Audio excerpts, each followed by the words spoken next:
Did you know there's actually 5 different ways to say your wedding vows? This is part 3 of a 5-part series in how to share your wedding vows. Yes, there are 5. My name is Shawn. I'm a full-time wedding officiant, founder and owner of Young, Hip, and Married. I've married thousands of couples just like you, and my goal is to make sure you have the best wedding ceremony ever. So let's talk about vows, part 3.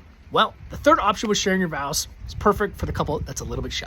The thought of sharing your love for one another, sharing your emotions in front of all your friends and family terrifies you. If you are nervous, if you have anxiety around sharing your wedding vows, this option is perfect for you. Guess what you can do? Share them privately with one another. You don't even have to say them at your wedding. Or, well, you don't. No, not even at your wedding. On the wedding day, maybe even before the wedding day.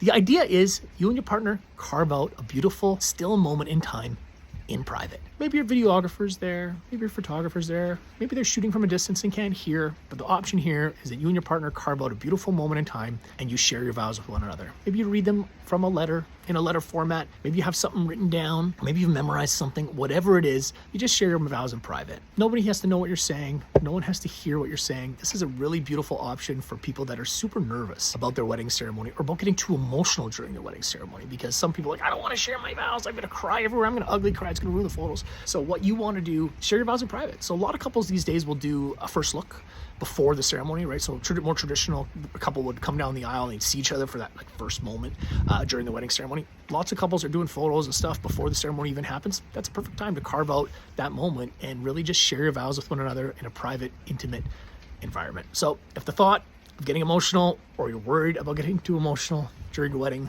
reading your vows to one another in private, it's a great option. So that is part 3. Stick around for part 4 of how to share your wedding vows on your wedding day.